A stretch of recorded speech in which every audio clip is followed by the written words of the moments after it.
నమస్తే రమగారు. నమస్తే జయ. రమగారు, పాతకాలం నాటి స్టోరీ ఏదైనా ఉందా? మంచి కథ. చందమామ కథ చెప్తాం. ఓకే.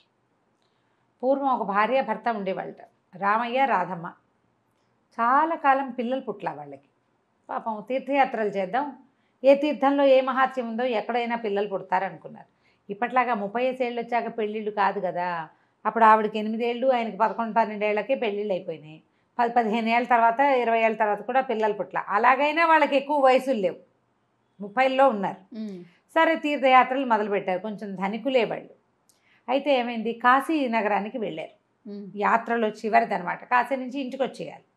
కాశీలో గంగా స్నానం చేస్తుంటే భార్యాభర్త ఇద్దరు మునిగారు. ఆవిడ లేచాక ఆవిడకి దూరంగా ఏదో పళ్ళెం కొట్టుకొస్తున్నట్టుగా కనపడింది. ఆ పళ్ళెంలో ఒక పాము పిల్ల ఉన్నట్టు కనిపించింది ఆవిడకి. ఏమిటో పళ్ళెం కనపడుతుంది, ఏమిటా అని కాస్త అటు కొంచెం ముందుకెళ్ళింది. అది కూడా అలలకి కొట్టుకొస్తుంది. ఆ పళ్ళెం దగ్గరికి వచ్చేసరికల్లా ఆవిడకి ఏం కనపడింది, పాము పిల్ల కాదు, ఏదో తమాషాగా ఉన్న ఒక ఆభరణం. అది ఆభరణమే, నాగాభరణంలాగా ఉంది, అట్లా సర్పంలాగా ఉన్న ఆభరణం.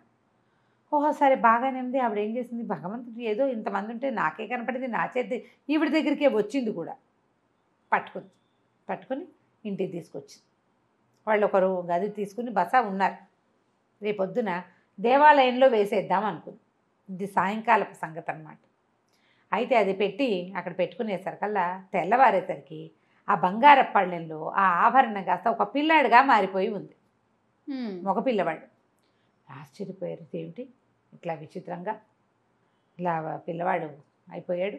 భగవంతుడు గంగాదేవి మెచ్చి ఇచ్చింది నాకు సంతానం లేరని అని చెప్పి పిల్లాడు గంగ వల్ల దొరికాడు కాబట్టి గంగాదత్తుడు అని పేరు పెట్టుకున్నారు. ఓకే. పిల్లాడు చక్కగా బాగుండేవాడు. సరే కాశీనగరం నుంచి ఇంటికి వెళ్ళిపోయాడు. అక్కడి నుంచి చక్కగా పిల్లాడు బుద్ధిమంతుడు. ఏదో స్కూల్లో చేర్పించారు, పాఠశాల అప్పుడు చిన్న గురుకులాలే కదా, ఇంటి దగ్గర గురుకులంలో చేర్పించారు. ఏదో చదువుకున్నాడు. వీళ్ళకి ఆస్తి స్వాస్తి అన్నీ ఉన్నాయి కదా. పెద్దవాడయ్యాడు. ఓ పిల్లనిచ్చి పెళ్లి చేశారు. సుందరి అమ్మాయి పేరు, కోడలి పేరు సుందరి. అయితే అమ్మ నాన్న ఇద్దరు కాలం చేశారు. నాన్న కాశీలో మాకు ఇది చేయనాయన అని చెప్పి కాశీలో మాకు ఉత్తర క్రియలు చేయమన్నారు. అమ్మ నాన్న గతిచ్చాడు, తర్వాత అమ్మ గతిచ్చింది. సరే ఏం చేశారు, సుందరిను నా గంగాదత్తుడు ఇద్దరు కలిసి కాశీకి వెళ్ళారు. కాశీకి వెళ్తే భార్యాభర్త ఒక చోట బస చేశారు. రోజు పిండ ప్రదానం చేశారు కొద్ది రోజులు. తర్వాత ఇక్కడే ఉందాం కొన్నాళ్ళు, చాలా హాయిగా ఉందనుకున్నారు. అయితే ఒకరోజు ఒక ముసలం వచ్చింది వీళ్ళింటికి. ఏమంది, సుందరికి నేను నీకు సహాయం చేస్తాను, పని చేస్తాను, ఏదోనా ఒక ముద్దబెట్టు అని చెప్పి సరే అనేసరికి సరే ఉంచుకుంది. రోజు ఆ కథలు ఈ కబుర్లు, ఈ కథలు ఆ కబుర్లు అవి ఇవి చెప్పుకునేవాళ్ళు. పెద్ద ఆవిడ కదా, ఆ ఊళ్ళో ఇలాగైంది, ఈ ఊళ్ళో ఇలాగైంది, మా చిన్నప్పుడు ఈ గుడి ఎక్కడితో తెలుసా, ఇలాంటి మాటలు మాట్లాడేసరికల్లా సరే ఆ బాగా అలవాటైంది.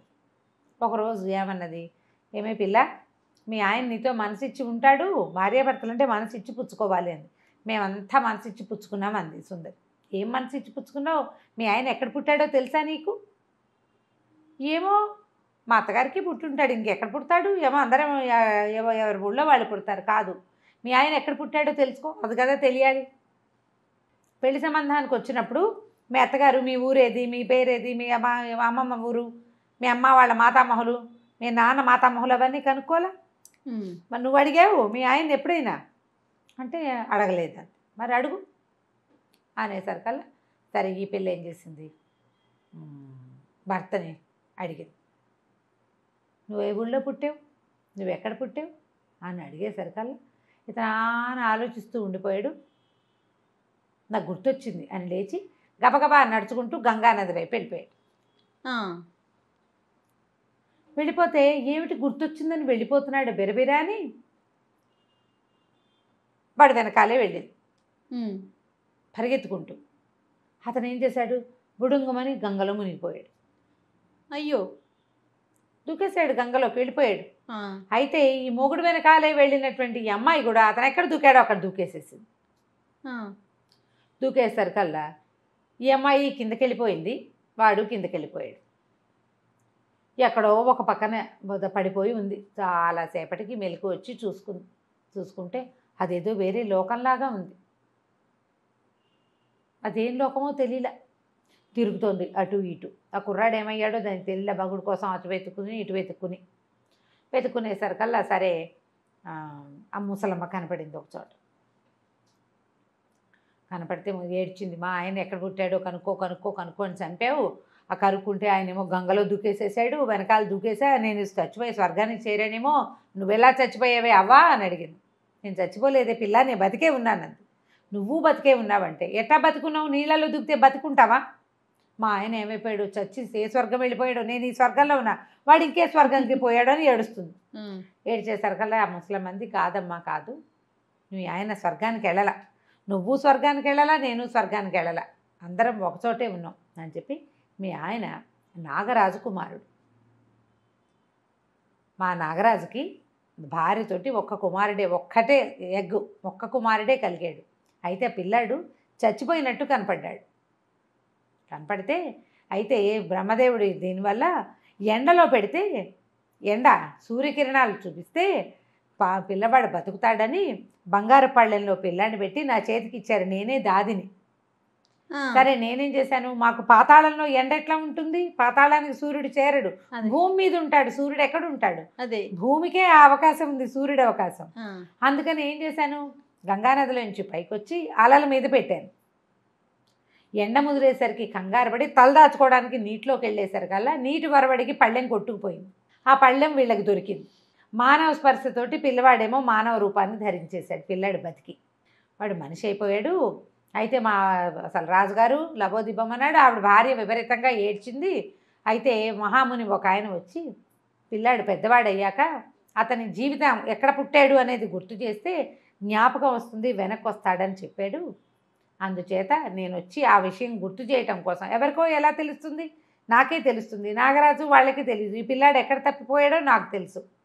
ఇంతకాలం నుంచి చచ్చి బతుకుతున్నాను ఇక్కడ నేను, ఆ పిల్లాడిని వెనక్కి ఇల్లు చేరిస్తే కానీ నాకు శిక్ష తీరదు. ఈవిడే కదా దాదే పట్టుకోదు, తన వల్లే కదా, అందుకని నేను ఆ పిల్లాడిని గుర్తు చేశాను అనేసరికి ఈ సుందరి వలవలా ఏడ్చింది. నాకా వెదగా తల్లిదండ్రి పెద్ద ఎవరు లేరు, కుటుంబం చాలా చిన్న కుటుంబం, వాళ్ళు గతిచ్చారు, అత్తమామ గతిచ్చారు, ఇదేమో కాశీనగరం నేనున్నది, భర్త ఏమో ఇక్కడికి అయిపోయాడు, నా భర్తే కావాలి నాకు అనేసరికల్లా ఆ ముసలిదానికి జాలేసింది. వాళ్ళిద్దరూ ఎంత అన్యోన్యంగా ఉన్నారో చూసింది. అయితే ఓ పని చెయ్యి, ఇప్పుడు కాసేపు నీ భర్త నిద్రపోతున్నాడు, వాళ్ళ అమ్మ భోజనం తీసుకొచ్చాక నువ్వు కనపడు, మర్చిపోయాడేమో నన్ను, ఇప్పుడు మరి మా నాగపావం అయిపోయాడు కదా అంటే, కాదు నువ్వు కనపడితే గుర్తొస్తుంది, కనపడకుండా కట్టుదిట్టం చేస్తాడు తండ్రి, నువ్వు నా వెనకాల వచ్చేయి, నేను ఆ గదిలో నిన్ను ఒక చోట దాచిపెడతా. అతను నిద్రపోయి లేస్తాడు, వాళ్ళ అమ్మ భోజనం తీసుకొస్తుంది. భోజనం తీసుకొచ్చాక అన్నం తింటాడు, పూర్తిగా తిండు, మిగిలిన అన్నం నువ్వు తినేసి, అన్నం తినేస్తే ఇక నిన్ను అతను వదిలిపెట్టలేడు, ఎంగిల్ అన్నం తినేస్తే అని చెప్పేసరికల్లా సరే ఆ తోటలో నుంచి బోళ్ళని మెలికలు తిప్పి ఓ గదిలోకి ప్రవేశపెట్టింది. ఈ అమ్మాయి అక్కడ దాక్కుని కూర్చుంది. సరే బాగా తెల్లవారిపోయింది. ఓ 11 గంటలు అలా అయ్యేసరికల్లా ఆ నాగరాణి గారు భోజనం తీసుకొచ్చింది కొడుక్కి. ఇక్కడ పద్ధతులు అవి అలవాట్లు వాడికి తెలియాలి, పెద్దవాడు అయిపోయాడు కదా, అక్కడి నుంచి మానవ రూపంలో వాళ్ళు మామూలుగానే ఉంటారు, మనుషుల్లాగానే, అవసరమైనప్పుడు సర్పంగా మారుతారు. అక్కడి నుంచి ఆవిడ భోజనం తీసుకొస్తే కొంత తిని ఆ ప్లేట్ అక్కడ పెట్టి పడుకున్నాడు. అతను పడుకుంటే ఏమైనా నిశ్శబ్దంగా వచ్చి ఆ ఎంగిలన్నం చక్కగా అతను సగం తిని అన్ని వదిలిపెట్టాడు కదా, తినేసి అక్కడ కూర్చున్నాడు. వీడు లేచాడు, భర్త లేచి అమ్మాయిని చూసి, ఎవరు నువ్వు అన్నాడు. నీ భార్యని, నీ ఎంగిలన్నం తిన్నాను అంది. భార్యని అనగానే వాడికి గుర్తొచ్చింది, కావలించుకున్నాడు. అయ్యో నేను ఇక్కడికి ఎలా వచ్చాను, నువ్వెలా వచ్చావు, నువ్వు నా వెనకాల ఎలా వచ్చేసావు అని అడిగాడు. నువ్వు గంగలో దూకావు, నీ వెనకాలే నేను దూకేశాను అని చెప్పేసరికల్లా, అమ్మో మా నాన్న చాలా చెండశాసనుడు, ఇక్కడ ఉండనివ్వడు, మరి నువ్వు వెళ్ళిపోమన్నాడు. వెళ్ళిపోమంటే, నువ్వు లేకుండా నేను వెళ్ళి ఏం చేస్తాను, భార్యాభర్తలం కదా మనం అని అడిగేసరికల్లా అతనికి భార్యను వదిలిపెట్టాలని లేదు, అమ్మాయితో ఉండాలనే ఉంది, ఇక్కడ ఉంచుకోవడానికి తండ్రి ఒప్పుకోడు. సరే ఏం చేస్తాడు, ఆ పూటకు భార్యాభర్త ఆ గదిలోనే ఉండిపోయారు. మర్నాడు పొద్దున భోజనం తీసుకుని వాళ్ళ అమ్మ వస్తే నాన్న దగ్గరకు వెళ్తానని చెప్పి వెళ్ళి, ఇదిగో ఇది నా భార్య చూపించాడు, నేను దీన్ని వదిలిపెట్టి ఉండలేను, పాతాళంలో మనుషులు ఉండటానికి కుదరదు.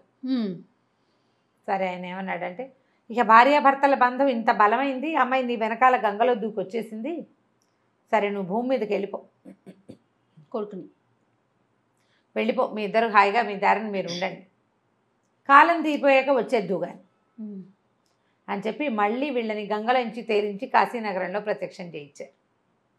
వాళ్ళు ఇంకా సొంత ఊరికి వెళ్ళకుండా కాశీనగరంలోనే ఉంటూ ఎప్పుడైనా ఒకసారి వెళ్ళి తల్లిదండ్రికి కనపడేలాగా ఒప్పందానికి ఒప్పుకొని గంగానదిలోంచే వెళ్ళగలుగుతారు పాతాళానికి. అన్ని నదుల్లోనూ ఆ అవకాశం ఉండదు, గంగకే ఆ అవకాశం ఉంది. కాశీనగరం నుంచి అయితే సులువుగా పాతాళంలో వాళ్ళున్న నగరానికి వెళ్ళిపోతారనమాట. అక్కడే భార్యాభర్త హాయిగా కాశీనగరంలో విశ్వేశ్వరుని సేవించుకుంటూ గంగానది స్నానం చేస్తూ పిల్ల పాపలతో కలకాలం హాయిగా ఉన్నారు. బాగుంది, సింపుల్ అండ్ సూపర్, చాలా బాగుంది. భలే ట్విస్ట్లు ఉన్నాయి రమ్మగారు, అదే కదా, తలుచుకుంటే గుర్తొచ్చేస్తా ఉంది. చాలా బాగుంది. నమస్తే. నమస్తే జీ.